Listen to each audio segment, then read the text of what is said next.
And we will move now for the next speaker with Dr. Dimitrios Marinopoulos from Inter-Balkan Medical Center in Greece. And his topic is UBE, first contact facing and overcoming difficulties. Welcome. Good afternoon from sunny but frozen Greece. Yeah, it's okay. You can start. Okay, I'd like to thank the organizing committee for inviting me to this webinar. It's been a wonderful one and multifaceted, covering many topics, and especially the Midnight Live videos, which add to your perception. I would like to stress out that when you deal with a new method, you mainly focus on the method itself and not the surroundings. But all these tiny details are going to make your life easier during an operation. So just a quick reminder that endoscopy is a Greek word and comes from two words, endo and skopin, which means to have a target or to aim on the inside. And what better targets do we have to look inside with such various pathologies? Spinal endoscopy is being around for a while, with the roots of UBE going back to 1996. Continues evolving through expanded indications. If this is your first contact with endoscopy, go ahead and open the box. See what's inside. Familiarize yourself with equipment and all the various tools. I like to compare endoscopy with climbing up Mount Olympus. It's got a very steep learning curve, but with the rewarding results.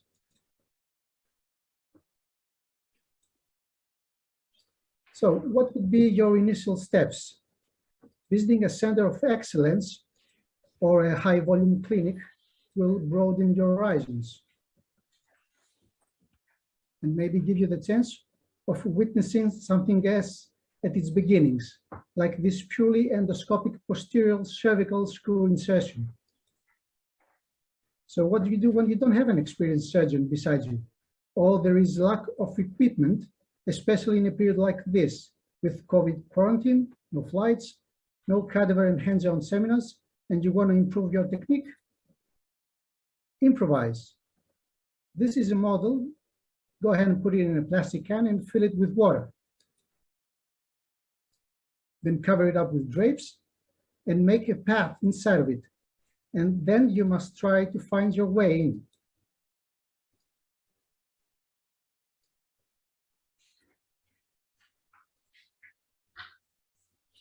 As soon as you reach your target, start utilizing all your tools.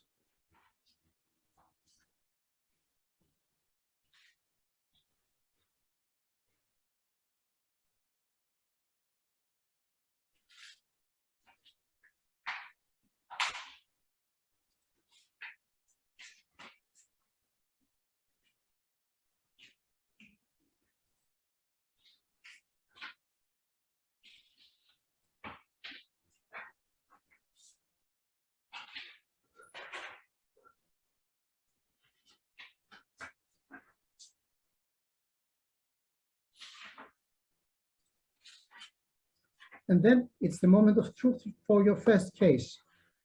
Choose your patients wisely. Start with an L5S1 paracentral disc, which has a big interlaminar window, preferably on the left side, since most of you are right-sided, and it's more convenient. And then work your way up to L4, L5, and L3, L4 herniated discs. Better not attempt a very obese patient like this one, who goes out of scale, because it's going to be a nightmare. Later on, we can attempt a degenerative spinal stenosis or even a postoperative one with additions and maybe increased rate of possible complications. Positioning the patient is of utmost importance. Keep in mind that in the first instance, you have to rely on the C-arm for proper targeting. Not everyone has a Jackson table.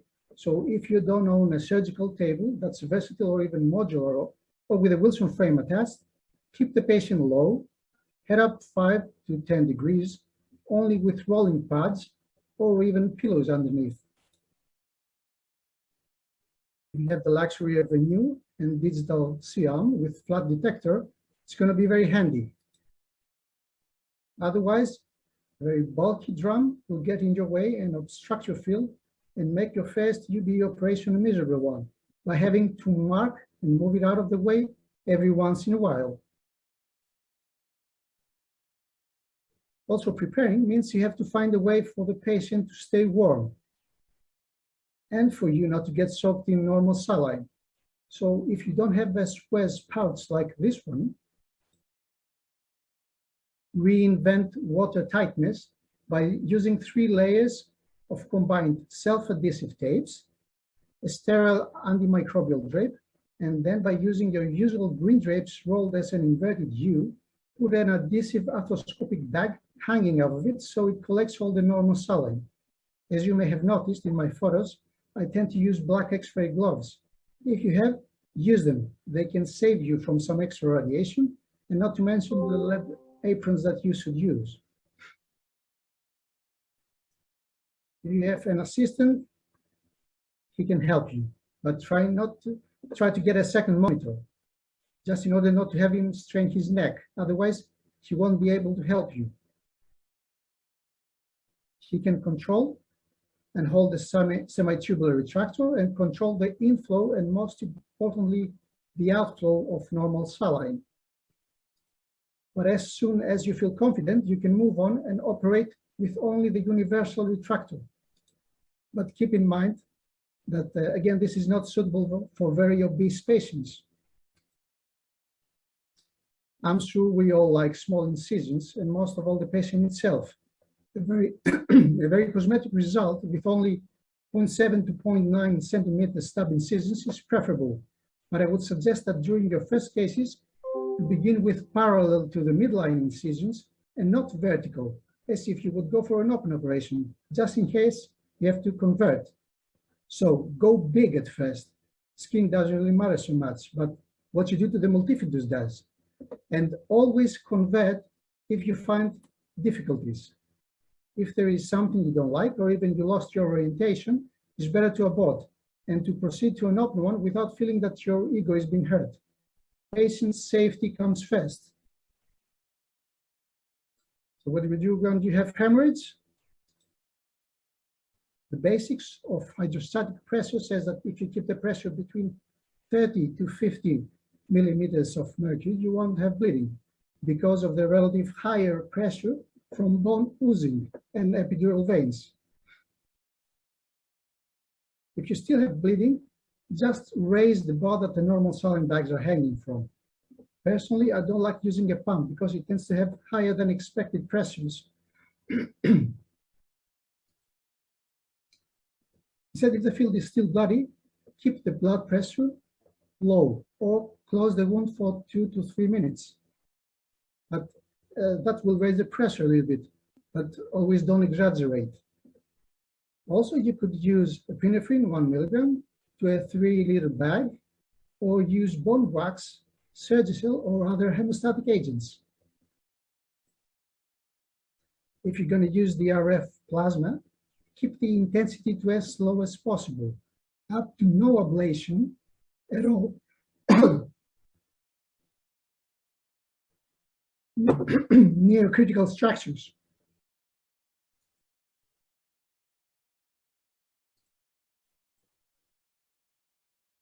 Follow the origin of the bleeding. Keep in mind that you have always a circular view, so the culprit could be hiding just behind the lens, or you may be pushing in a little bit, so with an on-off phenomenon.